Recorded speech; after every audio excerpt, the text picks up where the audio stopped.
tukua te mauri tū, tikina tura, ngā kākono, ngā pihi, ngā mahuri, pi tiki ia o nā taiao ora, o nā taiao tipu, kia tipu tō tika, kia tipu whakahihi, kia tipu ki te paiao ki te ao mārama. Ka pūtake kia papatua nuku, ngā wawata kia rangi nui. Tēnei te mauri ka whakatata, tēnei te wānanga ka whakakake, tēnei te ia ka whakamaua, ka pūtaina ki te paiao, ki te māramatanga, tai aho, haumi e, hui e, tai ki e. And rolling on with the flow of our mahi, I have the absolute pleasure of introducing our kai kōrero or our speaker presenter today. We have this famous saying in our Māori world where we say, e kore te kumara, e kōrero mō tōna reka. So it is not for a person to spout their own awesomeness, and that's what my job is here today, to kick us off, following on from our karakia, is to introduce this amazing woman that's going to be sharing with us today. Nō reira, Tūhoe, mau kai, mau taonga, mau tangata ki te pō, te iwi o Whakatōhea e te tupuna a muri wai, kia whakatāne au I ahau. It's really apt and it's really awesome to be able to present our speaker today, Debbie Goodwin. What I also like off the back of the whakatauaki, I should say, from Whakatōhea kia whakatāne au I ahau, in my mind is the sad loss of many great leaders, in particular for this space, and right now on the back of our loss of Moana Jackson. And what happens there, just like the tupuna Muriwai that Debbie whakapapas to, again, like that tupuna Muriwai who was a groundbreaker, again with Moana Jackson's tangi, there's a groundbreaking there when we had Wahine, which was his dying wish, sitting on the pai through his tangihanga. Therefore, I see, again, carrying on that whole tikanga, what we have for you today is another groundbreaker and another game changer with our whaia Debbie Goodwin. Again, sitting in the heart of social innovation and with her sharing the repurposing of mätauranga Māori or ancient Māori knowledge systems as a means for practical application to support whānau communities and the different cross sectors within Aotearoa, which is represented today.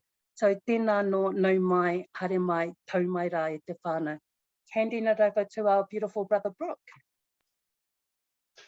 Kia ora, Donna. Thank you very much for that opening. Thank you very much for grounding us in this space. Thank you for acknowledging Debbie and her mana. Really, whaia, Donna. Thank you very much for that. I'll be a little bit cheeky. Kia ora koutou katoa, ngā mihi nui kia koutou katoa. For those of you who don't know me yet, ko Baruch Jacob toko ingoa, e mahi ana ahau the Auckland Co-Design Lab, no ini ahau, no ko tangata tiriti ahau, no ini ahau, e noho ana ahau ki Tāmaki Makaurau, ki Kaipātiki. A warm welcome to all of you here today. My name is Baruch Jacob, and I work with the Auckland Co-Design Lab. I'm tangata tiriti from the northeast of India, and now live in Kaipātiki in Auckland, in Tāmaki Makaurau. Thank you again, Donna, for that very warm and grounding kōrero and your karakia. Also, thank you, Lee Ryan, who's here in the background, helping out, making sure the technology works, making sure the things work. There's so many bits of little pieces of work that held these spaces together. I really appreciate your time and your energy, Lee. Also, thank you, Debbie, and your generosity of your time and your energy, and just your generosity of spirit to come and talk to, share your learning and the work that you have done with your PhD. I'm not sure we can call you, I'd like to call you doctor, but you've told me not to, so. But yeah, I'm really looking forward to your kōrero today. Also, thank you, all of you. There's many places you could have been, and you've chosen to be here today. Kia ora for that. We all really appreciate that. So this is the second of the series, Practice Foundations this year. And last month, for those of you here with us, Roy Mata Tanifapao introduced us to How to Waka, and sort of a navigational telling of the journey, of the journey that we do. I've often described these sessions to people, I think, as being a place where we can kōrero and sort of think together and feel together to design better for the work that we do, or to help to design better with the communities that we design for. One of the things Roy's kōrero really struck me about was the job is not so much design. The job is to help our people navigate. And we're trying to navigate towards a world that is more equitable, a world that has well-being at its core and its center. And it's in that context that Debbie comes and talks to us today as well. It's sort of a bit of a deeper dive. If Roy's kōrero was sort of more the setting the scene, Debbie's is sort of deeper dive into one aspect. And another thing that really struck me from Roy's session last month, and that I'm going to try again this time, is the importance of being able to sense, the importance of being able to use all our senses to look for tohu, not just sort of the intellect, so to speak, but all of our senses. And just as we are about to go into a whanaungatanga breakout rooms, what I'd actually like us all to do, if you could, is stand up or move away from your screen for a minute. Go to a window or a door, or look outside, basically, whatever outside looks like. And I'd like you to take notice of three things. One, what do you see? Two, what do you hear? And three, what do you smell? Yeah. So what do you see? What do you hear? And what do you smell? And when you come back, if you could just put on your screen, your video back on, so we know that you're back, and then we'll break out into, we'll go into a breakout. Kia ora. I see the screen's coming back on, so I think there's been some. So you should have some things that you saw, some things that you can hear, and some things that you can smell. And Lee is going to put us into breakout rooms. And I'd like, just take a few minutes, we'll have about maybe just under 10 minutes to have a bit of a chat with people in our room and just share what you saw, what you heard, and what you smelled. And we'll see you back here in a few minutes. Welcome back, folks. I hope you've had a bit of a conversation and a sort of an opportunity just to stop and look around in the middle of what I'm sure is a massively busy week. So I hope that was good. So we've had a few people join in as well, and welcome to all of you again. As Donna said, those of you who are coming back, welcome back. Those of you here for the first time, welcome. And what this is, just so you know, is it's a bit of a public sector community of practice around, and we host it at the Auckland Co-Design Lab, but it's very much a collaborative thing with local and central government and basic and all sorts of public sector organizations. The idea of this is we have a shared interest in sort of promoting and prioritizing ethical, whānau-led design, and particularly with a view towards active involvement of community, but also with a view towards an equitable and a well-being driven future. And Debbie is going to take us a bit deeper into some of that spaces, in some of those spaces today. So I might hand it over to her. Over to you, Debbie. Kia ora, Barak, i ngā mihi ki a koe. Ko te mea tuatahi, he hōnore, he karorea ki te atua, he maingarongo ki te whenua, he whakaro pai ki ngā tangata katoa. E ngā mate huhua, kei rongi a tātou nei, te papa kua tangihia, kua mihia, kua poroporo ākingia, e ngā rātau, e ngā mate o ki atu rā. E ngā rangatira mā, kua hui mai nei, tēnei rā, a tēnā koutou, tēnā tātou katoa. Ko wai au, ko tai arahia te maunga, ko hene mate roa te awa, ko te rewerewe te marae, ko te mahurihuri te hapu ko Tūhoe te iwi, ki te taha o tōku kuia, ko hiwarau te maunga, ko ohiwa te moana, ko roimata te marae, ko upukorehe te hapu ko Whakatōhea te iwi, ki te taha o tōku māma no Ngāti Pākehā ahau, ko Debbie Goodwin tōku ingoa. E mihi aroha ki a koe, Brooke, for inviting me into this kōrero today and an opportunity to share some of the mahi that I've done with my PhD. I'm coming towards the end of the whole process after about 5 years, and I'm still yet to do the oral examination, but I do have some feedback from my examiners, which is great.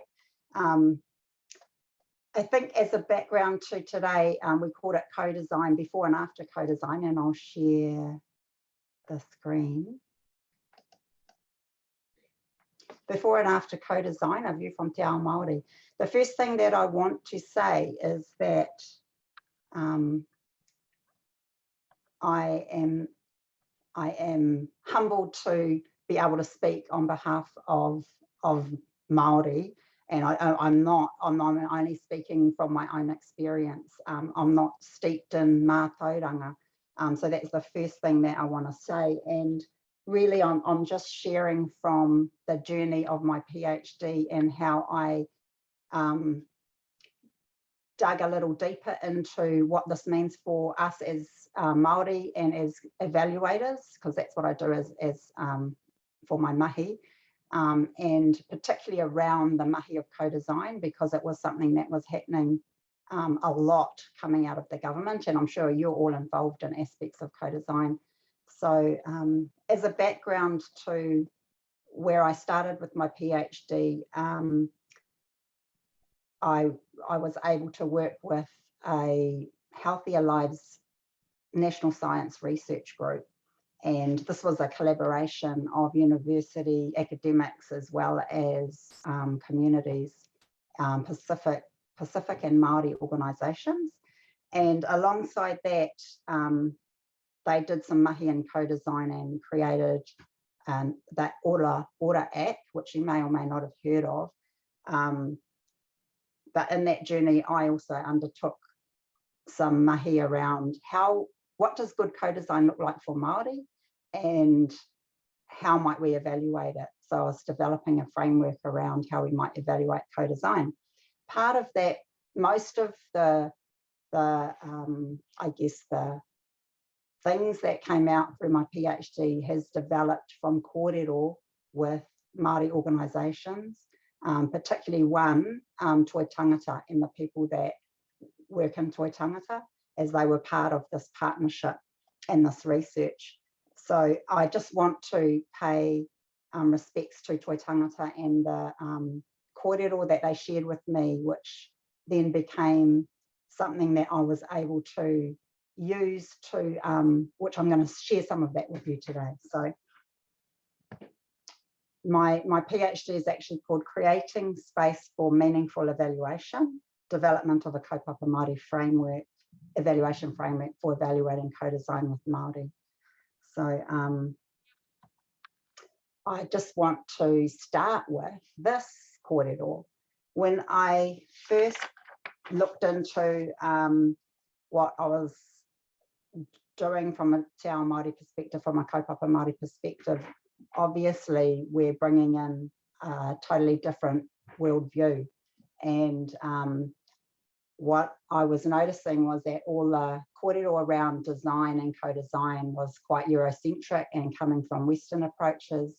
Particularly you'll see, so on the screen you'll see basically Western approaches and Te Ao Māori approaches, and these represent alternative worldviews.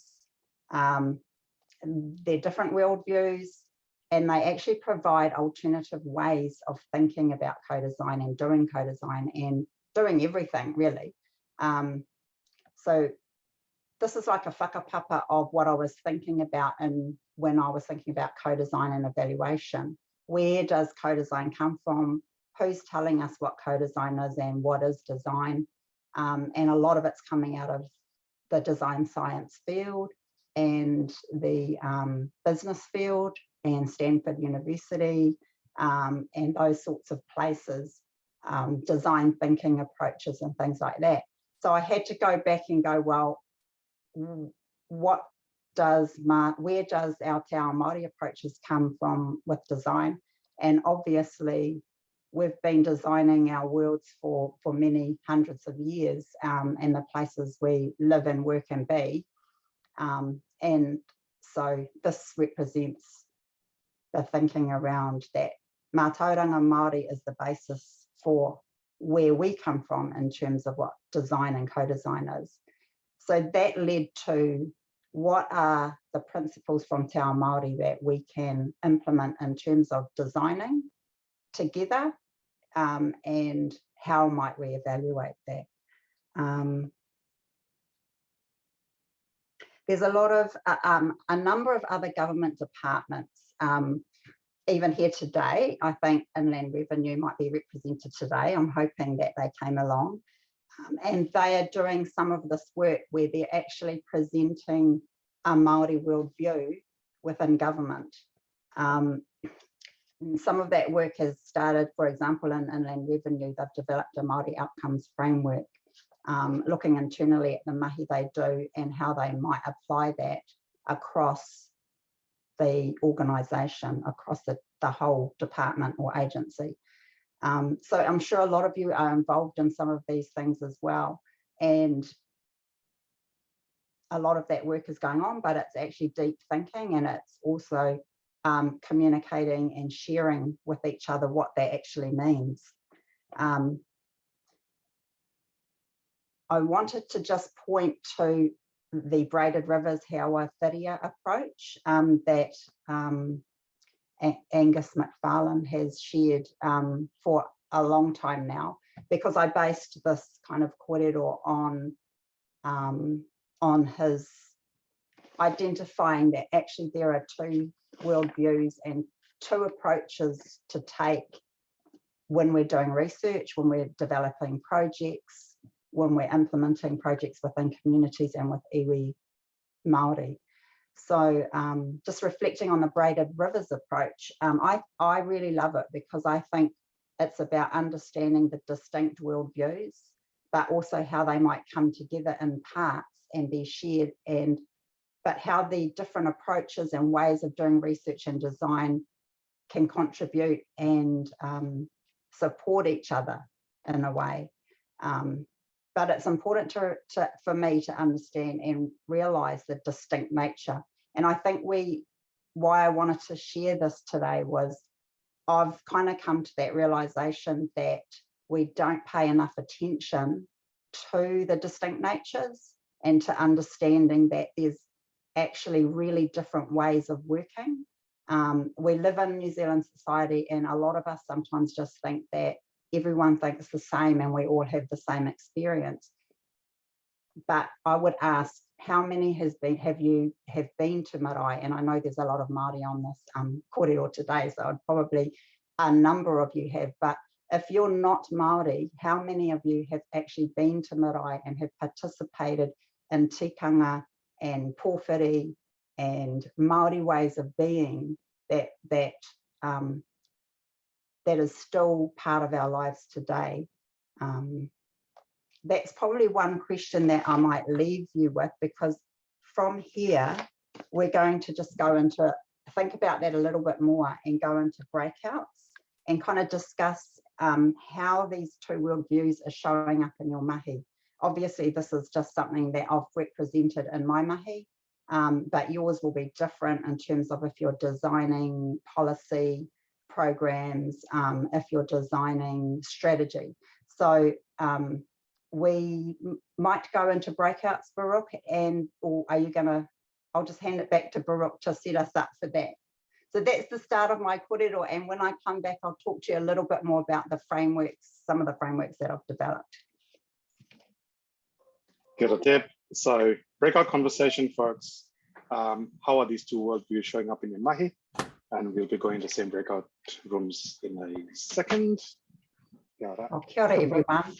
I think I'm inviting some whakaro to be put into the chats, just some thoughts that you heard or that you shared in those breakout groups. If people want to just maybe make a note of what was shared or what you noticed in terms of the question around, you know, how are these two worldviews showing up in your mahi? If you can actually, it might be a paragraph, but if you can just like limit it to like a point or a bullet point, that would be really great. So what did you hear or notice, just so that we can share some of that whakaro out to the others?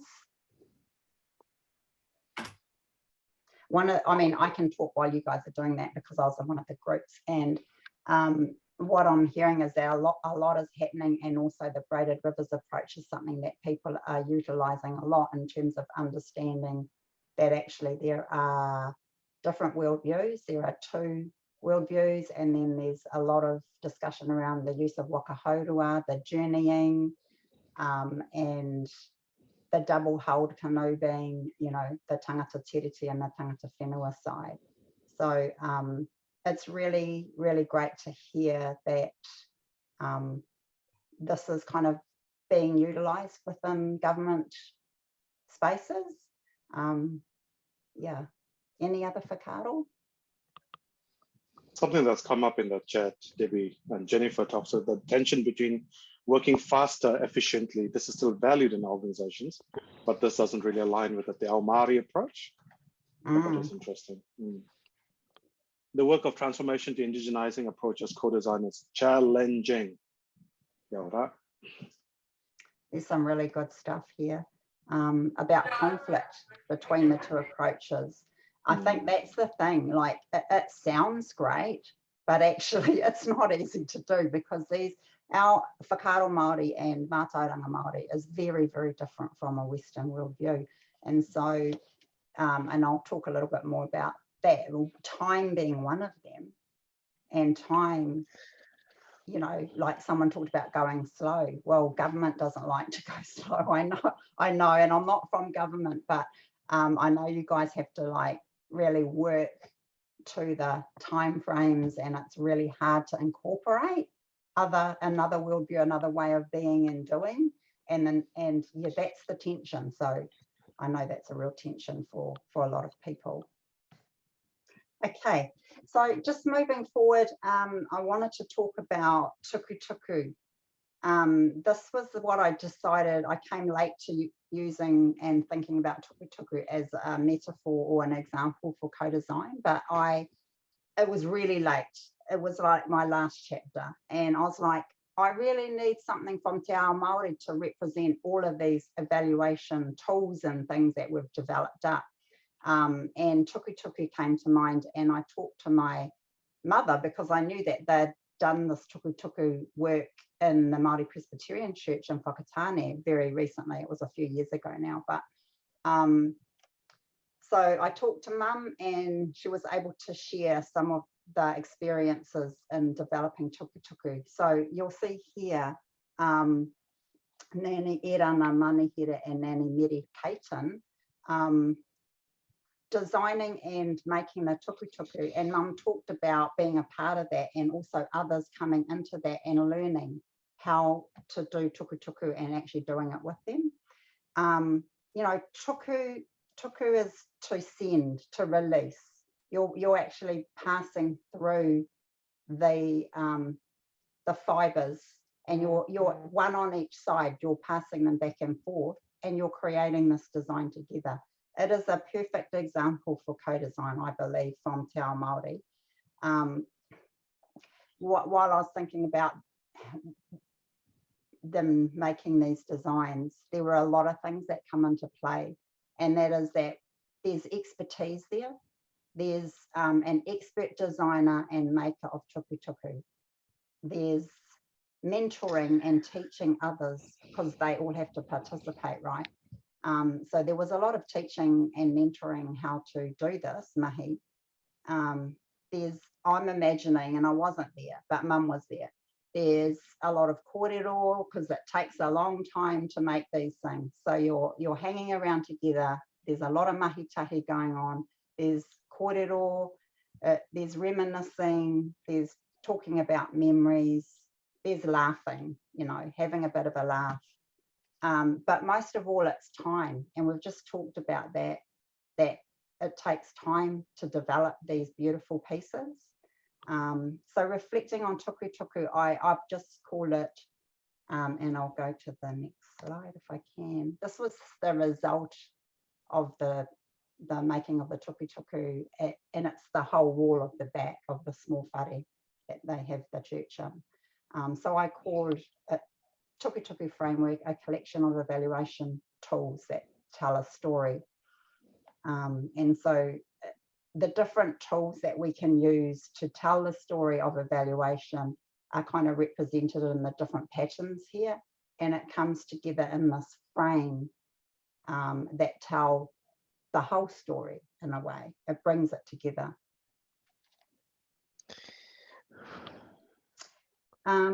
So that's an example of tukutuku, and I've talked about, you know, the needing for expert knowledge and sharing. One of the things that I'll quote Linda Smith, you know, she discusses in the conception and design of programs or evaluation that the relevance is in the process, the journey along the way, and the learning and reflection that takes place over time by communities and providers and evaluators. So it's just reflecting that a kaupapa Māori process builds on these relationships, on time, on mahitahi, and that connecting and belonging.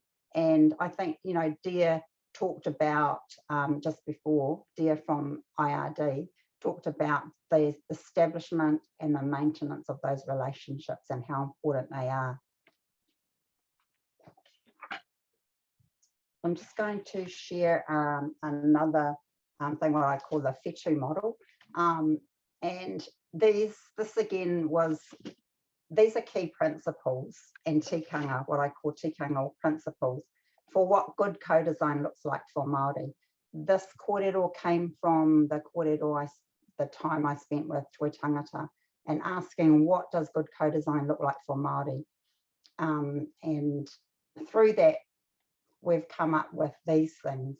And these aren't new, everyone knows these things, but it's probably a good idea to think a little bit more about them. So hononga, that connection, connectedness, and that trusting relationship and that bond that you have, that connectedness you have with each other, was the center kind of our work together. Without that, and if you can measure that, you know, you can work out probably whether you're going to have a good co-design process or whether it's not really going to come to anything great.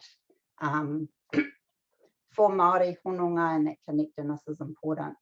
Mahitahi, very similar, but it's really around understanding the different roles that you play within the context of working together. So there's a partnership, there's working together, but what roles do you play? If you think of a marae and all of the things that the tangata whenua are doing, everyone's playing a different role, and the purpose is to welcome manuhiri and to manaaki and give mana to the manuhiri and give mana back to the marae because of the way that you do that. So reflecting on those sorts of things, that's the depiction of mahitahi in this model. Tikanga me ngā kawa was a particular focus on what is the tikanga and kawa of the communities we're going to, and what does that mean for us. So if you're co-designing with organisations or communities, it's actually respecting and aligning your mahi with their tikanga and kawa. Ngā pukenga is about sharing expertise, understanding that people understand what this co-design process is and what is needed within the co-design, but also other expertise and contributions that the communities can add, which is often cultural expertise. The last two, nāhua and tino rangatiratanga, are kind of those principles that align with what are we getting out of the co-design? What are the results of co-design, and are they equitable? And do they support rangatiratanga for Māori? These are key important, I guess, ingredients in doing co-design with Māori. So that's something that we brought together, and for an example of if you're evaluating this or you're planning for this, you want to set yourself up so that obviously you're paying attention to these key things. So you can use this at the beginning, throughout the journey, or at the end. And this is just one small example of if you're going to look at hononga and you want to suss out how well you're doing, you might ask a few questions, and these are the types of questions. You might do a little rating. You might just have a kōrero in your rōpū about that. So this is just one little example of how you might evaluate. The the work that I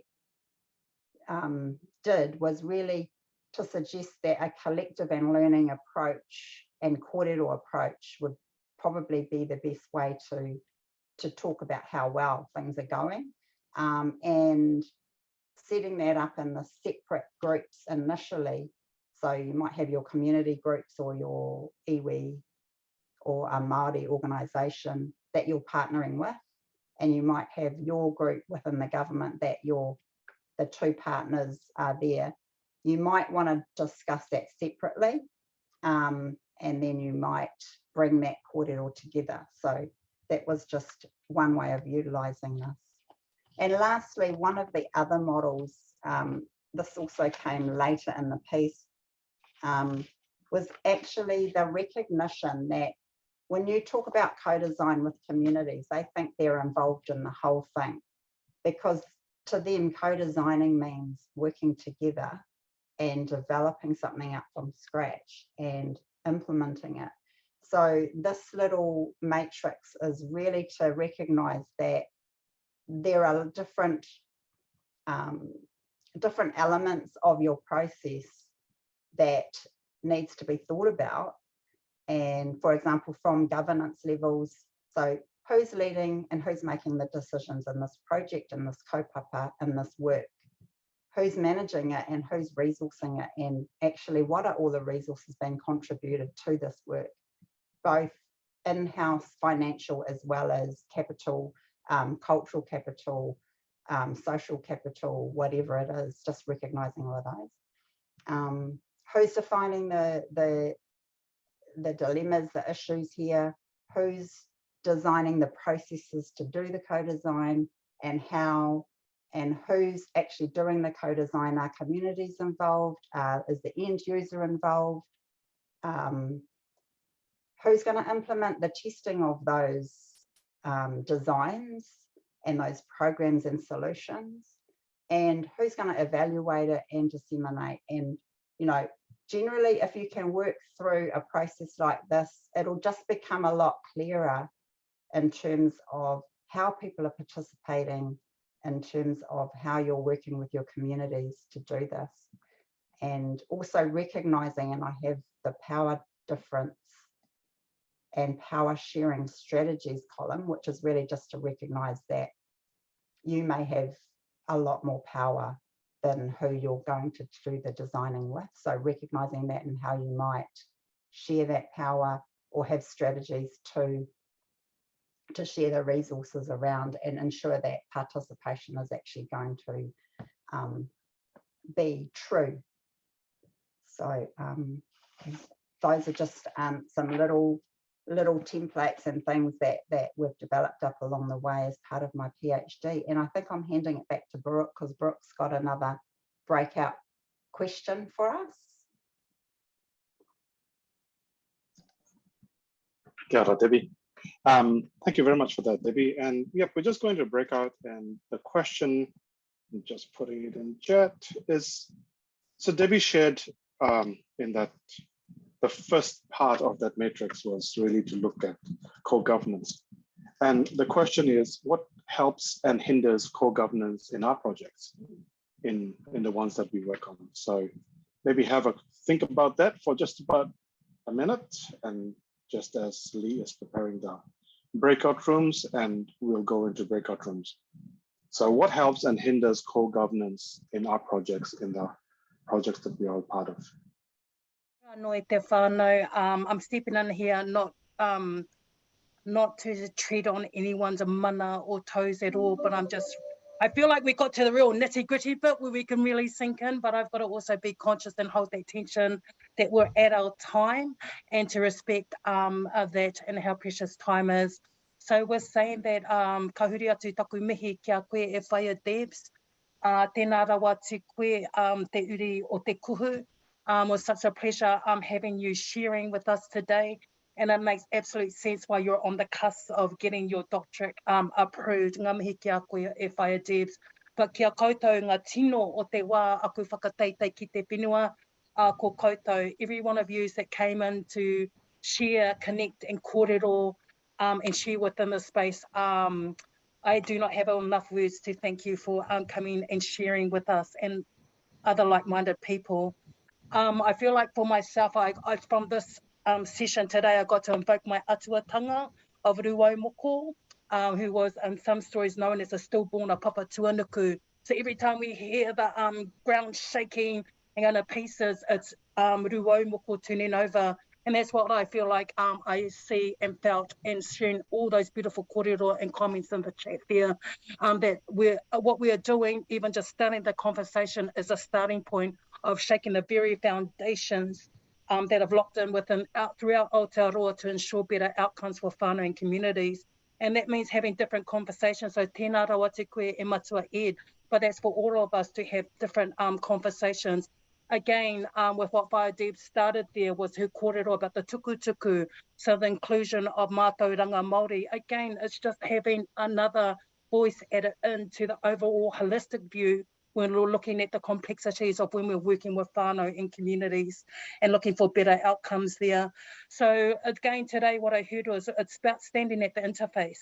We're standing at the intersection and what it takes to take the braiding there. And I love what Dia was saying there. You know, we work at the speed of trust, which is absolutely perfect. And this shows standing at the interface, standing at the intersection, we have decisions to make and moving forward and what we do there. And again, going back to what Dia said, having different conversations. It's acknowledging there's a different rhythm that we need to attune to ourselves when you're working in the space to make really massive change. And I also like what Liam Kokoua actually brought through. We haven't arrived. So I want to acknowledge again, you all here that are part of this flotilla within your individual spaces moving forward for better outcomes and the well-being of our whānau and communities. Again, what we introduced with Hautu Waka and our lovely Roimata Pau Taniwha, with our Hautu Waka model, it's a journey, it's a learning journey, collective journey that we're doing together. And again, what's coming out here today, it looks beyond tomorrow towards truly intergenerational change. And I'll probably finish off with the words of Matua Mason Jury, what he shared with us. Just because it has Māori kupu doesn't necessarily make it Māori. And just because you can run a marathon doesn't necessarily mean that you're healthy. What I want to pull out from there to share with us here today is I feel like there's a awakening, there's a new sunrise that we're looking at. And with this arising, again, with the conversations we're having, there's the old and we're transitioning into a new tomorrow.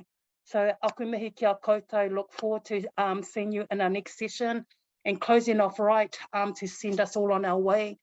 Kia tukua te mauri oho, tukua te mauri tapu i nei wānanga, whakairi nuku, whakairi rangi, whakairi ki ngā pātu o tāne, whakapiripiri etu nei, kia wātia noa tama roto, kia wātia noa hine roto, kia puta anō ki te whaiao, ki te ao mārama, haumi e, hui e, tae ki e. Tae ki e.